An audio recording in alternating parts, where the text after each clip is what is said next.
Assalamualaikum warahmatullahi wabarakatuh. Kami dari kelompok 6 akan mempresentasikan hasil diskusi kelompok kami yang berjudul Parameter Fisis Bumi.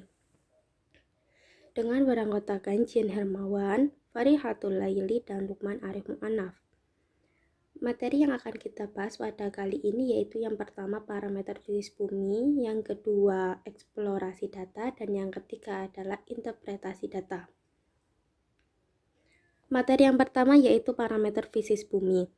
Geofisika adalah ilmu yang menggunakan metode fisika untuk mempelajari bumi, isi dan lingkungan bumi, serta interaksinya, baik kondisi statik dan dinamikanya.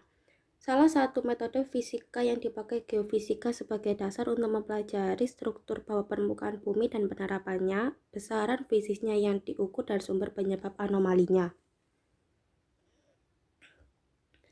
Menurut Philip pada tahun 2002 dalam bukunya yang berjudul An Introduction to Geophysical Exploration, metode geofisika dibagi menjadi 4 metode utama, yaitu metode seismik, metode gravitasi, metode magnetik, dan metode elektrik. Yang pertama yaitu metode seismik. Pada metode seismik, parameter yang diukur yaitu waktu tiba gelombang seismik pantul atau bias, amplitudo, dan frekuensi gelombang seismik.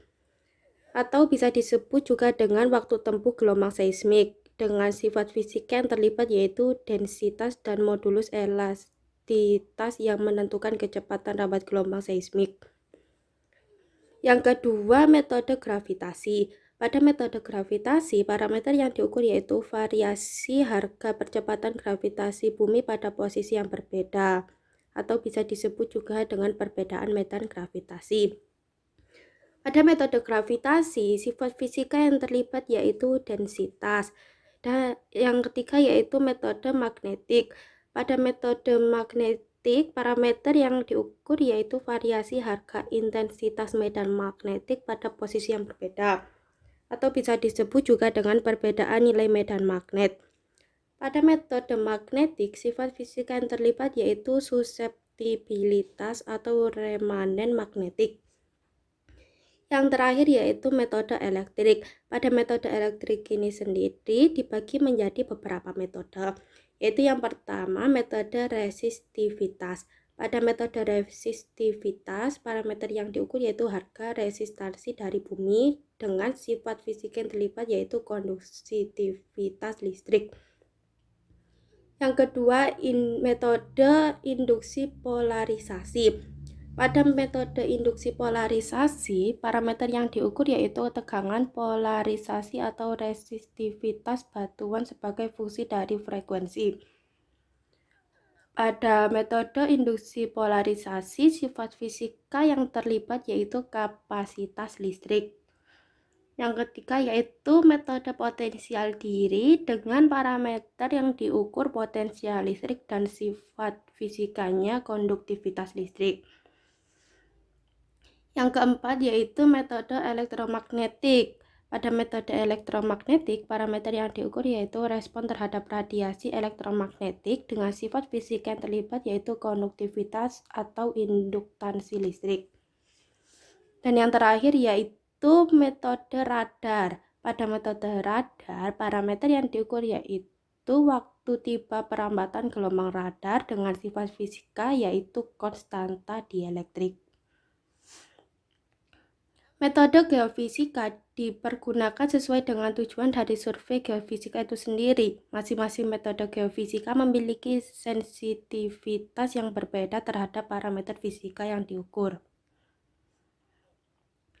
Metode fisika dapat diaplikasikan untuk beberapa contoh. Yang pertama yaitu aplikasi pada eksplorasi bahan bakar fosil. Contohnya minyak, gas, dan batu bara. Pada aplikasi eksplorasi bahan bakar fosil, metode yang sesuai yaitu metode seismik, metode gravitasi, metode magnetik, dan metode elektromagnetik. Yang kedua yaitu aplikasi eksplorasi mineral mengandung logam.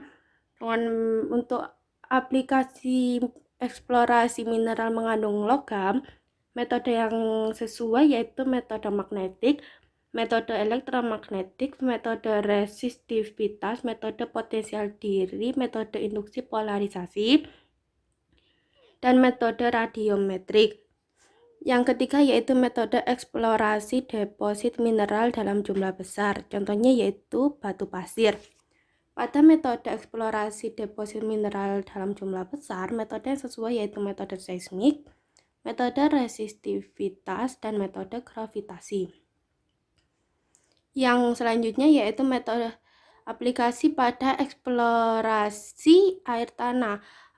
Aplikasi eksplorasi air tanah, metode yang sesuai yaitu metode resistivitas, metode seismik, metode gravitasi, dan metode georadar. Yang selanjutnya, aplikasi pada investigasi lokasi konstruksi. Pada aplikasi investigasi lokasi konstruksi, metode yang sesuai yaitu metode resistivitas, metode seismik, metode georadar, metode gravitasi, dan metode magnetik. Yang terakhir yaitu aplikasi pada investigasi arkeologi. Pada aplikasi investigasi arkeologi, metode yang sesuai yaitu metode georadar, metode resistivitas, metode elektromagnet, metode magnetik, dan metode seismik.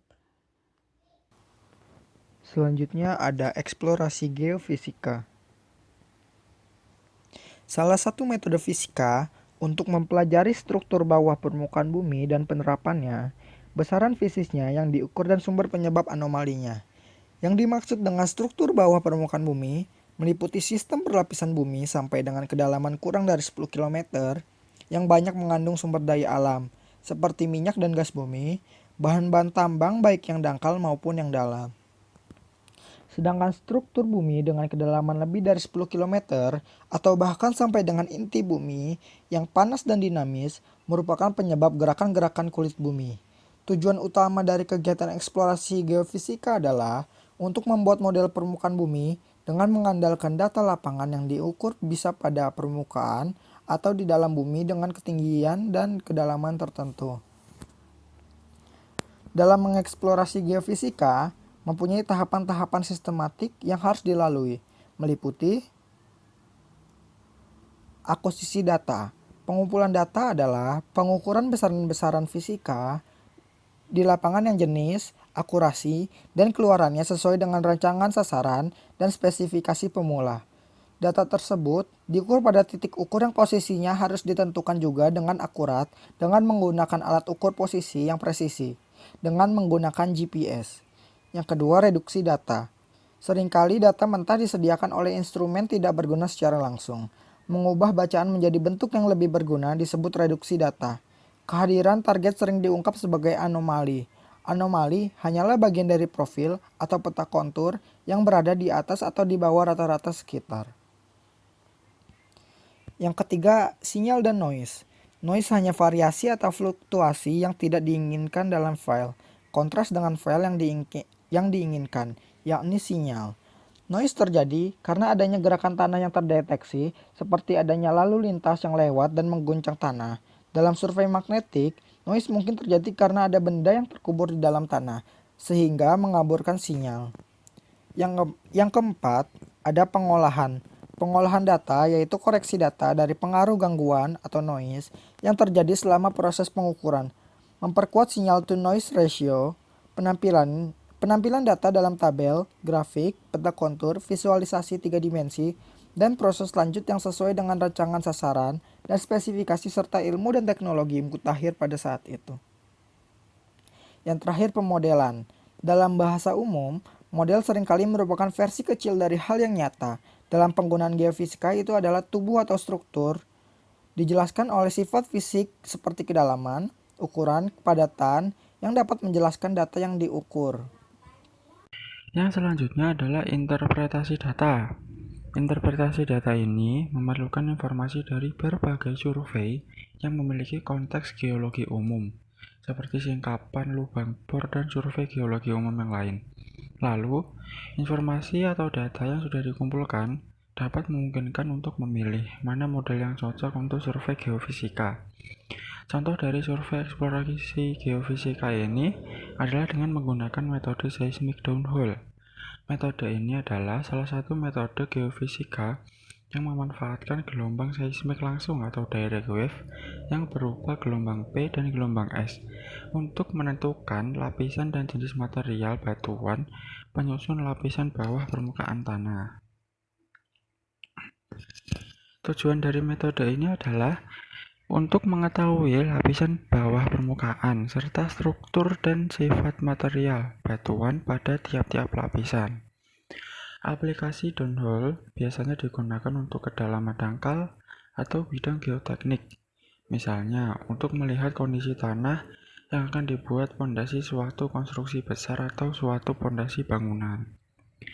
Metode downhole adalah suatu metode geofisika bagian seismik yang outputnya berupa pembacaan atau interpretasi struktur lapisan bawah permukaan bumi yang berupa sifat material tanah dan batuan dengan memanfaatkan gelombang seismik langsung atau direct wave, yaitu gelombang P pressure dan S shear.